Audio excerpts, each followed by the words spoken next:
योज प्रतिलोम। योज प्रतिलोम का नाम तुम लोग नहीं सुना होगा, लेकिन योज प्रतिलोम का नाम सुना ले। योज का मतलब होता है, ध्यान रखिएगा, योज प्रतिलोम। दो शब्द समझना है, एक तो योज प्रतिलोम और एक गुणात्मक प्रतिलोम। गुणात्मक प्रतिलोम, प्रतिलोम समझ रहे हैं क्या? एक होता है योज प्रतिलोम और एक क्या होता है, गुणात्मक प्रतिलोम। गुणात्मक प्रतिलोम को हम लोग व्युत्क्रम भी बोलते हैं, इसको बोलेंगे व्युत्क्रम। क्या बोलते हैं? व्युत्क्रम। तो योज प्रतिलोम मतलब होता क्या है? तो योज प्रतिलोम मतलब होता है, यानी कि किसी परिमेय संख्या के विपरीत चिन्ह वाले परिमेय संख्या को उस परिमेय संख्या का क्या बोलते हैं? योज प्रतिलोम। अब कहिएगा विपरीत चिन्ह क्या होता है सर जी? हम ये विपरीत चिन्ह होता है कि प्लस के स्थान पर माइनस लिखना है और माइनस के स्थान पर क्या लिखना है? प्लस लिखना है। जैसे अगर कोई संख्या मान ले कि निगेटिव है, माइनस में 5 है, तो आप इसका योज प्रतिलोम लिखिएगा तो ये किसमें होगा? प्लस में 5 होगा। अगर यही संख्या प्लस में रहता, देखिए प्लस लिखा नहीं रहता है, किसी भी संख्या के आगे अगर कुछ चिन्ह नहीं है तो समझ जाना है कि प्लस है। जैसे ये 10 लिख दिया गया तो 10 के आगे कुछ भी नहीं है तो समझिए क्या है? प्लस। तो इसका योज प्रतिलोम लिखिएगा तो योज प्रतिलोम हो जाएगा माइनस में कितना? 10। तो भारी है, योज प्रतिलोम बताना। जैसे हम कह दे कि 2/3 का योज प्रतिलोम बताइए, तो बोलिए कोई चिन्ह है क्या इसके साथ? तो कोई चिन्ह नहीं है तो बोलिए इसको किस में समझेंगे? प्लस में। तो इसका योज प्रतिलोम लिखेंगे तो माइनस में 2 कितना होगा? 3 होगा। बात आ रही है समझ में क्या? अगर ये पहले से माइनस में होता, यानी माइनस में 2/3 रहता, तो बोलिए हम इसको क्या लिखते? 2/3 लिख सकते हैं या नहीं लिख सकते हैं? ये हाँ सर बिल्कुल, क्योंकि माइनस का क्या होगा? प्लस। विपरीत चिन्ह लिख दिया गया ना, तो इस परिमेय संख्या का ये परिमेय संख्या जो है ये क्या है? तो ये है योज प्रतिलोम। तो योज प्रतिलोम सिंपल समझिए कि किसी परिमेय संख्या के विपरीत चिन्ह वाले परिमेय संख्या को उस परिमेय संख्या का क्या कहते हैं? योज प्रतिलोम। समझ में आ रहा है? कबो कबो ऐसे भी देखने को आपको मिल सकता है कि अंश भी माइनस में और हर भी माइनस में होगा। तो इस परिस्थिति में आपको ये माइनस और माइनस को काट कर समझना है कि 5/8 है जो कि धनात्मक है, और इसका योज प्रतिलोम लिखेंगे तो माइनस में 5 कितना लिखेंगे? 8 लिखेंगे। यानी एक माइनस को हटाना है और एक माइनस को ऐसे ही छोड़ देना है, इसी को बोलेंगे योज प्रतिलोम। गुणात्मक प्रतिलोम में क्या होगा? तो गुणात्मक प्रतिलोम में ध्यान रखिएगा कि उस परिमेय संख्या के अंश को हर में और हर को अंश में लिखना है। कहिएगा कैसे?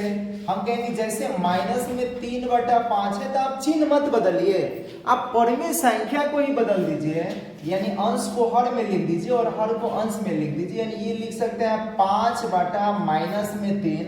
अब ये माइनस ऊपर भी लिख सकते हैं, नीचे भी लिख सकते हैं। ऐसे ध्यान रखिएगा, जनरली हर जो होता है किसी भी परिमेय संख्या का हर, वो निगेटिव नहीं होता है, यानी माइनस में नहीं होता है।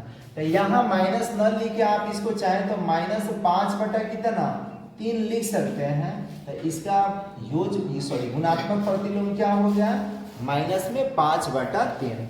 समझ में आ रहा है क्या?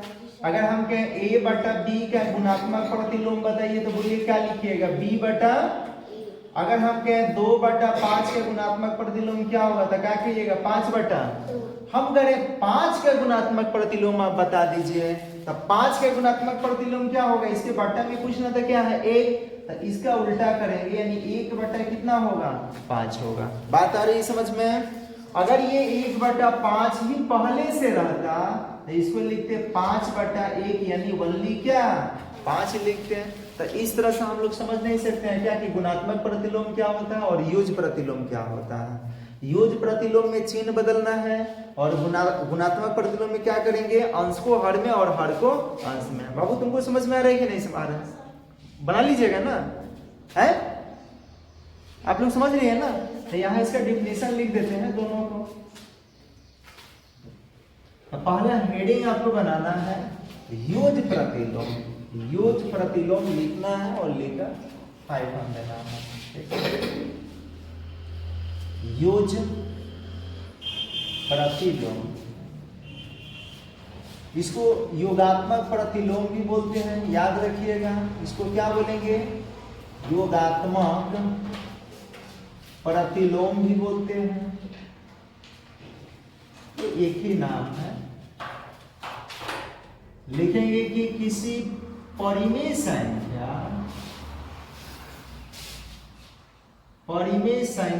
के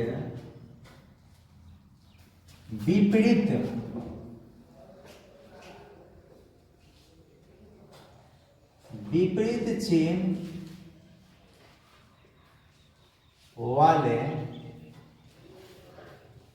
परिमेय संख्या को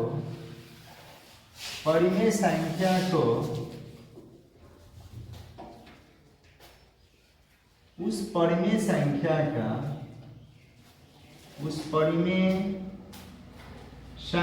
का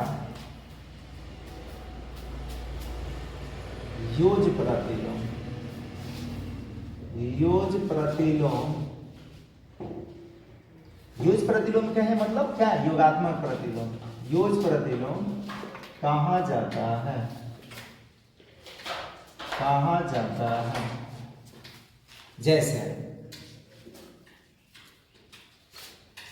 जैसे अभी बताए थे, याद है? जैसे अगर हम देखिए, कुछ ऐसी भी परिमेय संख्या होता है जिसका योगात्मक प्रतिलोम नहीं होता है। जैसे 0 की बात करें तो 0 का योगात्मक प्रतिलोम 0 ही होता है। 1 का योगात्मक प्रतिलोम क्या होगा? तो 1 का योगात्मक प्रतिलोम -1 हो जाएगा। यहाँ लिख देंगे। अगर हम बात करें 5 की, लिख देते हैं 5 का योज प्रतिलोम आप बता दीजिए।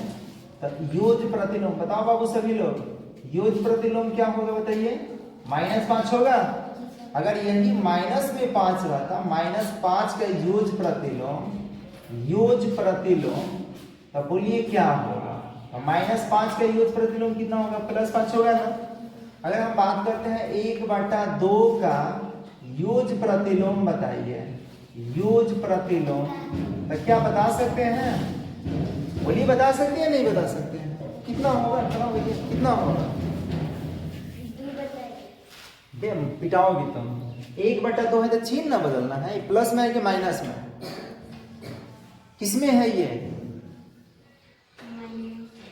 माइनस कहाँ लौकता है? बता दो, माइनस कहीं लौकता है? आप नहीं समझे इसका मतलब, आप बताइए।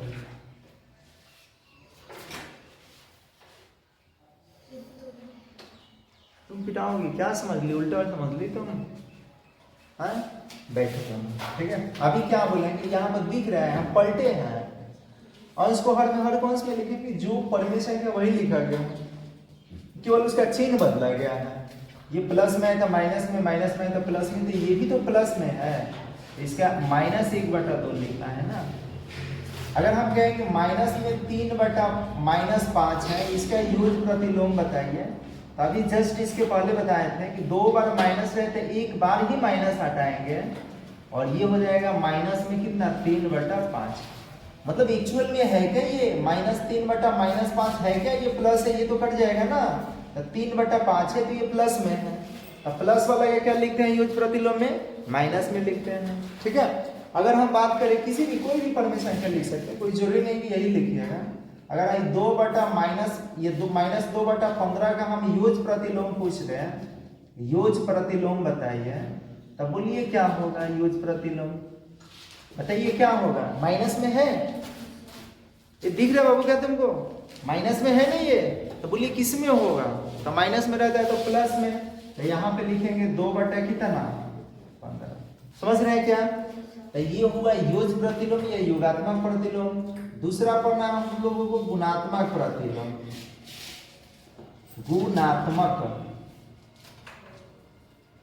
गुणात्मक प्रतिलोम, इसको व्युत्क्रम भी बोलते हैं। क्या बोलेंगे? व्युत्क्रम।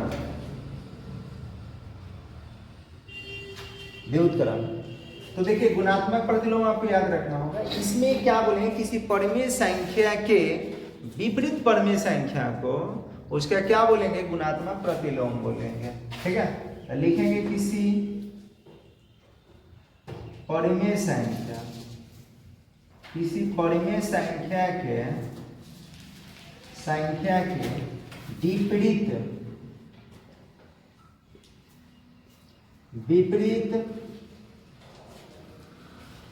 परिमेय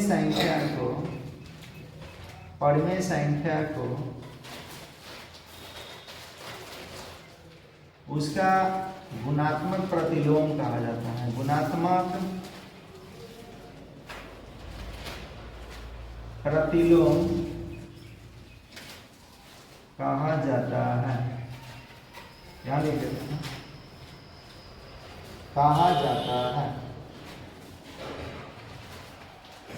जैसे यहां समझते हैं, जैसे मान पहला लेते हैं, समझिए 2/5 का कितना आ रहा है गुणात्मक प्रतिलोम या व्युत्क्रम, एक ही बात है, व्युत्क्रम के गुणात्मक प्रतिलोम के है, एक ही बात समझना है।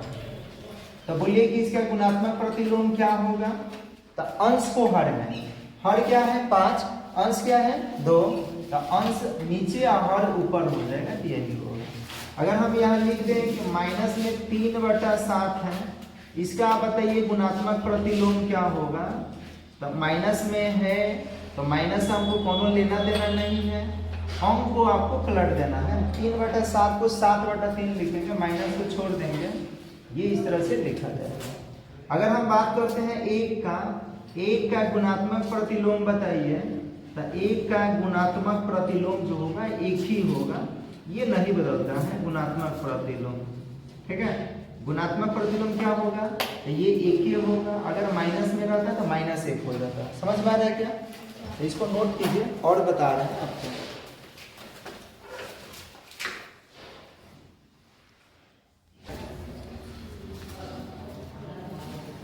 देखिए अभी बता रहे थे गुणात्मक प्रतिलोम या गुणन प्रतिलोम उसको बोलते हैं, या व्युत्क्रम बोलते हैं गुणात्मक प्रतिलोम को। उसमें कुछ ध्यान रखना होगा, जैसा कि बताया कि 1 का गुणन प्रतिलोम 1 होगा, -1 का गुणन प्रतिलोम -1 होगा, 0 का गुणन प्रतिलोम नहीं होता है। तो इसको याद रखना होगा। ये पारा लिख रहे हैं, ध्यान रखिएगा, 1 का गुणन प्रतिलोम, गुणन प्रतिलोम, ए लड़के आप ना बोलो, 1 का गुणन प्रतिलोम बताइए क्या होगा। गुणन प्रतिलोम या गुणात्मक प्रतिलोम क्या होगा, 1 होगा। इसी तरह से आपको ध्यान रखना होगा दूसरा, -1 का गुणन प्रतिलोम, बोलिए -1 का गुणन प्रतिलोम भी क्या लिखिएगा, -1। और तीसरा आपको याद रखना होगा, 0 का गुणन प्रतिलोम नहीं होता है, लिखेंगे 0 का गुणन प्रतिलोम क्या लिखेंगे, नहीं होता, ठीक है। अब एक बात हमको बता दीजिए, आप लोग अभी उसमें देख रहे थे कि हम डिफिनीशन लिख रहे थे, उसमें परिमेय संख्या आ रहा था। परिमेय संख्या के बारे में क्या आप लोग जानते हैं या नहीं जानते हैं? क्या परिमेय संख्या के बारे में पता है? खड़ा हो जाइए। परिमेय संख्या के बारे में आपको पता है या नहीं है? नहीं है, कोई बात नहीं, आप खड़ा होइए। तो परिमेय संख्या के बारे में जानते हैं? बैठ जाइए। जानते हैं? नहीं जानते हैं, कोई बात ना, बैठ जाइए।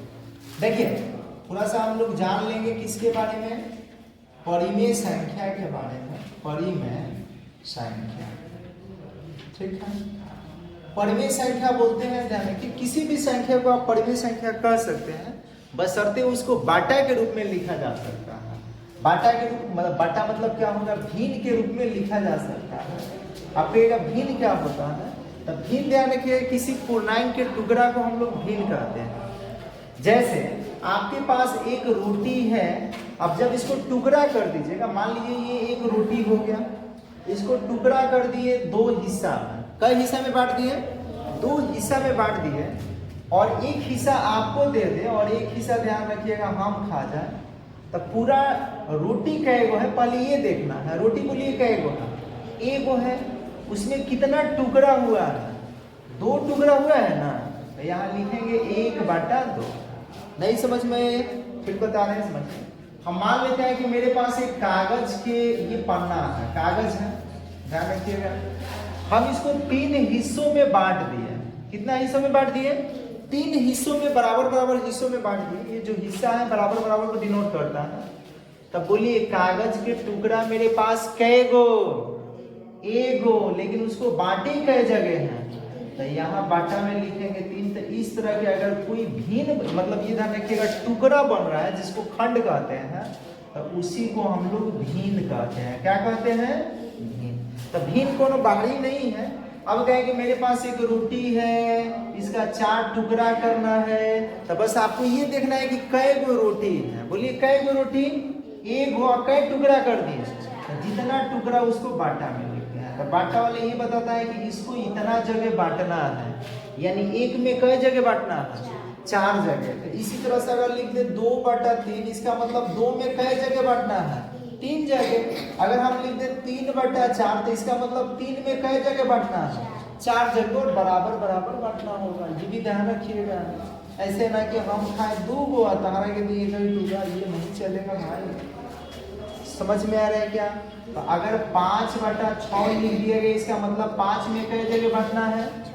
6 जगह बांटना है, और वो भी बराबर बराबर बांटना है। बात समझ रहे हैं? ये बराबर बराबर टुकड़ा होगा तब इतना लिखेंगे। तो परमे संख्या इसी को बोलेंगे कि अगर इस रूप में है, बाटा के रूप में है, तो उसको हम लोग क्या कहेंगे? परमे संख्या। अब कोई पूर्णांक, कोई भी पूर्णांक, जैसे ये 5 है, इसके बटा में पूछना था क्या होता है? 1। तो बोलिए बटा के रूप में नहीं है, इसको हम लोग क्या बोलेंगे? परमे संख्या। अगर यहाँ पे लिख दे माइनस में 10, तो इसके बटा में पूछना था क्या है? 1। तो बोलिए इसको क्या बोलेंगे? परमे संख्या। तो परमे संख्या बताना बहुत आसान है। वैसी संख्या जिसको बाटा के रूप में, P/Q के रूप में, A/B के रूप में, X/Y के रूप में लिखा जा सकता है, उसको हम लोग क्या बोलेंगे? परमे संख्या। लेकिन जिस रूप में लिखेंगे वो दोनों पूर्णांक होना चाहिए। ऊपर वाले को बोलते हैं अंश, और नीचे वाले को क्या बोलते हैं? हर। ये भी पूर्णांक होना चाहिए, ये भी पूर्णांक होना चाहिए। जैसे 2/3 लिख दिए, तो 2 पूर्णांक है, 3 भी पूर्णांक है ना, तो इसको हम लोग बोलेंगे पूर्णांक। ये भी पूर्णांक, और बटा में जो मिलकर बना है उसको बोलेंगे परमे संख्या। ठीक है, समझ गए? तो परमे संख्या बाद में पढ़ाएंगे। पहले आपको इसके सवाल दे रहे हैं, सवाल बनाकर लाना है। सवाल लिखिए।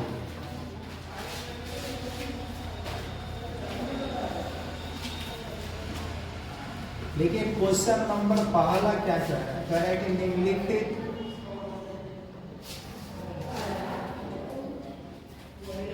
निम्नलिखित में से प्रत्येक के, हाँ उसको लिख लेना है, योज प्रतिलोम। अभी बताए थे ना योज प्रतिलोम का मतलब क्या? विपरीत चिन्ह। योज प्रतिलोम लिखिए।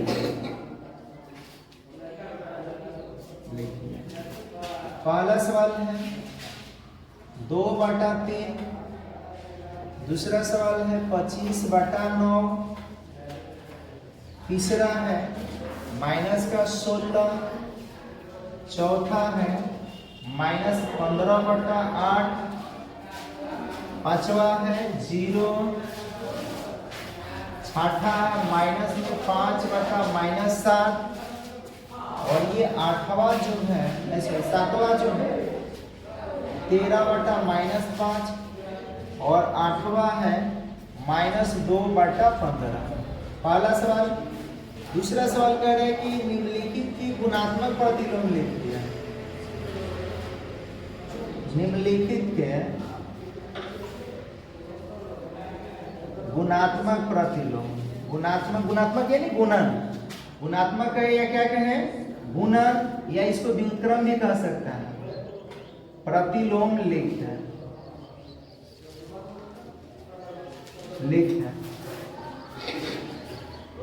पहला लिखना है माइनस में 13, दूसरा लिखना है 5/4, तीसरा लिखना है 4/-7, चौथा लिखना है -5/-8, पांचवा लिखना है -1, और छठा लिखना है -1/8। ठीक है।